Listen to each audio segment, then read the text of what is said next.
warahmatullahi wabarakatuh. Hamdan wa syukran lillah, salatan wa salaman ala rasulillah wa ala alihi wa sahbihi wa mawalah. Bersyukur kita kepada Allah subhanahu wa ta'ala.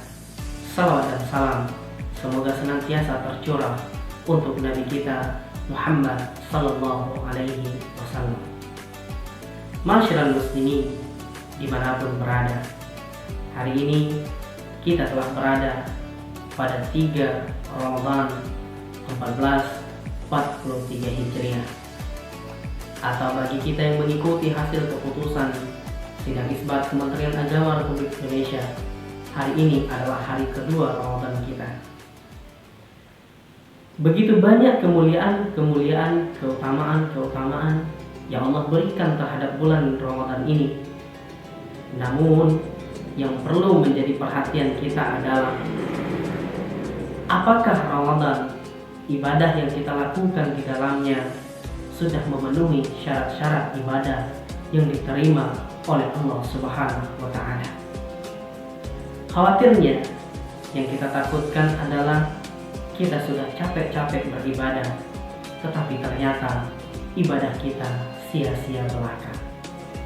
Para ulama kita telah mengabarkan bahwasanya syarat diterimanya sebuah ibadah, sebuah amalan adalah memenuhi 2 persyaratan.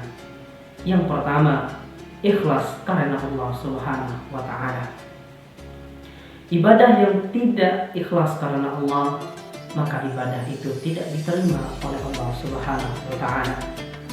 Karena Allah katakan di dalam surah Al-Bayyinah, Allah menjelaskan, wa ma umiru illa liya'budullaha mukhlishina lahud-din. Tidaklah kami perintahkan kepada kalian melainkan untuk memurnikan ketaatan kepada Allah Subhanahu wa ta'ala. Memurnikan ketaatan ini ialah ikhlas, semata-mata ibadah yang kita lakukan karena Allah Subhanahu wa ta'ala. Demikian juga hadis Nabi sallallahu alaihi wasallam mengatakan bahwasanya an Amiril Mukminin Abi Hafsin Umar bin Khattab radhiyallahu anhu qala sami'tu Rasulullah sallallahu alaihi wasallam yaqulu innama a'malu binniyat wa innama likulli imri'in ma nawa faman kanat hijratuhu ila Allah wa rasulih fahijratuhu ila Allah wa rasulih wa man kanat hijratuhu lid-dunya yusibuha aw imra'atin yankihuha fahijratuhu ila ma hajara ilaih. Dari Amirul Mukminin Umar bin Khattab bahwasanya Rasulullah sallallahu alaihi wasallam telah mengatakan, sesungguhnya setiap amalan itu tergantung atau disandarkan kepada niatnya dan akan dibalas sesuai dengan yang diniatkan. Apabila kita beribadah karena mengharapkan ridha Allah Subhanahu wa ta'ala dan Rasulnya, maka itulah yang kita dapatkan. Tetapi jika kita beribadah karena mengharapkan urusan dunia kita, maka hanya urusan dunia itulah yang kita dapatkan. Kita tidak dapatkan keridhaan Allah dan Rasulnya. Maka dari itu, agar ibadah yang kita lakukan tidak sia-sia, dibalas oleh Allah Subhanahu wa ta'ala sesuai dengan yang dijanjikannya, hendaklah kita ikhlas, semata-mata mengharap ridha Allah Subhanahu wa ta'ala.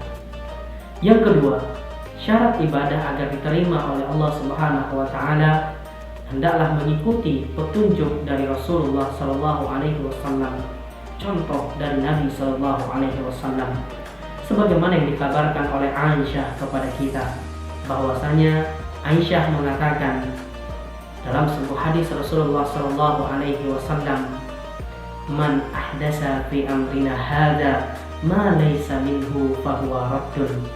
Setiap amalan, di dalam riwayat lain dikatakan, man amila amalan laysa alaihi amruna fahuwa raddun. Amalan yang tidak dicontohkan oleh Rasulullah sallallahu alaihi wasallam, maka amalan itu tertolak. Maka pantaslah apa yang disampaikan di dalam Al-Quran, qul in kuntum tuhibbunallah fattabi'uni. Apabila engkau mencintai Allah, hendaklah ikuti aku, kata Rasulullah. Di sini isyarat bahwa ibadah dan amalan yang kita lakukan agar diterima oleh Allah mengikuti contoh dari Rasulullah Shallallahu Alaihi Wasallam. Masyiral muslimin dimanapun berada, maka mari kita dalam setiap ibadah yang kita lakukan ikhlaskan karena Allah Subhanahu Wa Taala dan ikuti contoh Rasulullah Shallallahu Alaihi Wasallam. Akhir kata, billahi fisabilil haq, fastabiqul khairat. Wassalamualaikum warahmatullahi wabarakatuh.